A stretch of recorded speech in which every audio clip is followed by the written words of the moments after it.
Shalom. I'm Rabbi Nathan Davidovich, speaking to you on behalf of the web yeshiva.org, speaking to you from Efrat, Israel. I'm going to talk about this week's Torah portion, part of it, which is Tetzaveh, and I'm going to discuss the Menorah, the significance of the Menorah, and what we can learn to apply to our everyday lives today from light of the Menorah.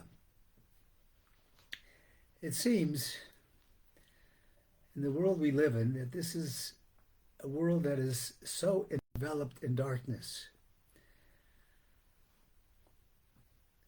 What is going on in this world, it seems that people are afraid of light. And we know that if you shine light, even a small candle, into a dark place, it lights it up. People are afraid of that light.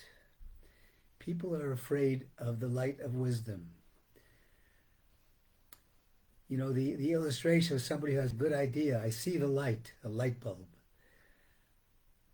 Why are we not seeing the light? What are we not doing?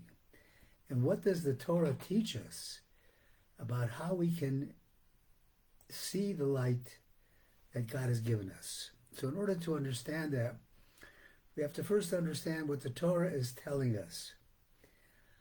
The Torah teaches us that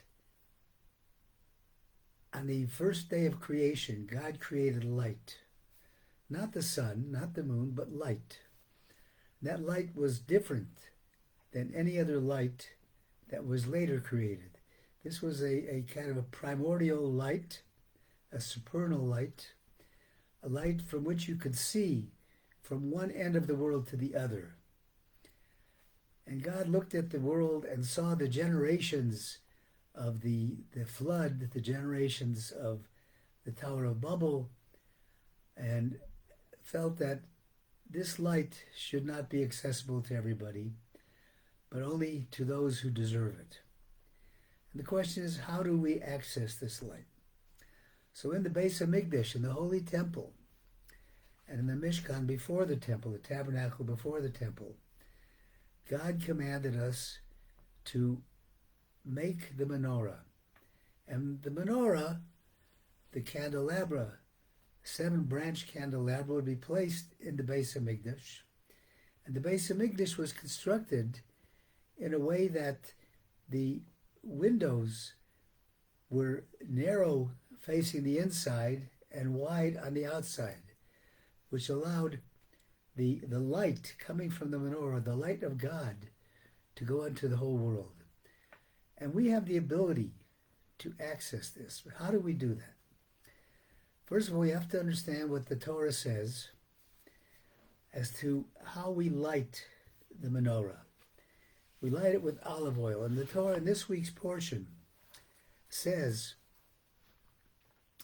you shall command the children of Israel that they shall take into themselves pure olive oil, beaten for the light, to cause a lamp to burn continually.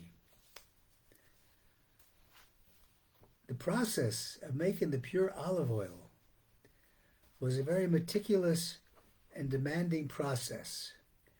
And what the process entailed was first letting the olive basically shrivel on the tree, pulling it down, beating it, grinding it, hitting it with a mortar, wrapping ropes around it so that you could beat it further and grind it further.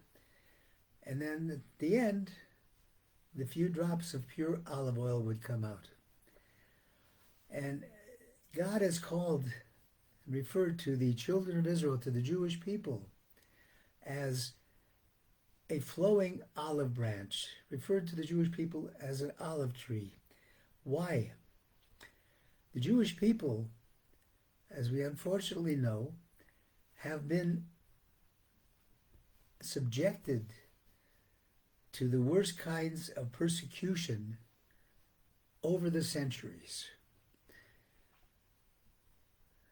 not the least of which is the current massacre that happened on October 7th. Horrible things. And the question is, how do we survive that? How does a Jew survive that? And the greater question is, how is it that the people of the world, many of the people of the world, don't see the difference between good and evil, don't see the light that is available, and instead choose to live in darkness? In last week's Torah portion of Terumah, the commandment is given to Moses to make the menorah. And Moses didn't know exactly how to make the menorah. And God said, don't worry, I'll show you. And the Pasuk uses a very strange language. It says, Yotzisa menorah zav, you shall make a candlestick of pure gold, miksha of beaten work, te'aseh, a menorah, from which the menorah shall be made. And that language is a strange language. Te'aseh, the Hebrew word, from which it shall be made, it should have used a different Hebrew word. You shall make it from. This indicates, as Rashi said, indicates that it was made by itself. And in fact, Rashi, the great commentator, says that Moshe was commanded by God to take the bar of gold and throw it in the fire, and he did that, and out came the menorah.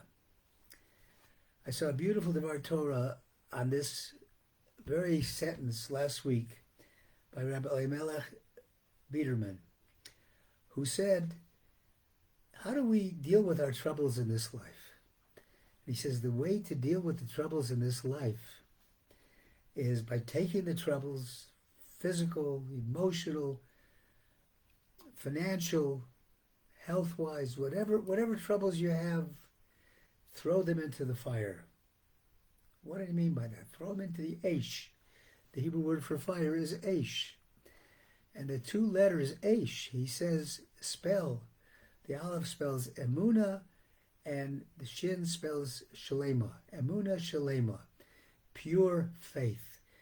If you have pure faith in God, you will be able to overcome any obstacles.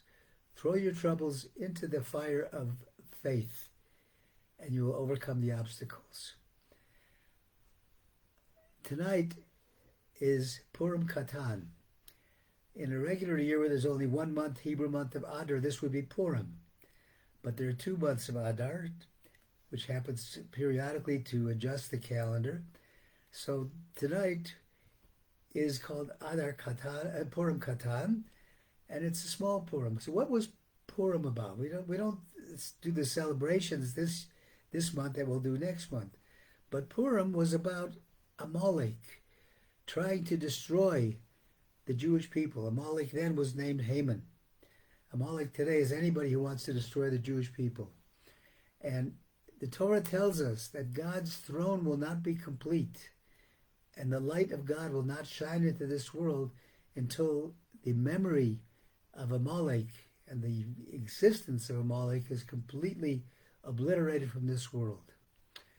The Jew has the opportunity, by going through the purification process, to come out and not as a beaten people, but just like the olive, when you beat it, produces light. It lights the menorah. So too, from the beatings that we have had, from the sufferings we have, the Jew can turn those sufferings into light and bring light to the entire world. Shine light into this darkness, and that's the light of Torah. The hidden light that God created at the beginning of the world, which God reserved for the tzaddikim, the righteous, can be accessed through the Torah. Through the Torah, we can access that light and spread it to the world. That is the job that we have as Jews, and the job of the rest of the world is to look for that light. And don't be afraid to get out of the darkness. So I wish all of us, the ability to climb out from this darkness, this thick darkness, see the light of God, the light of Torah, and learn to live a light and a life according to Torah. Thank you for listening on behalf of the WebYeshiva.org. I wish everybody a wonderful Shabbat.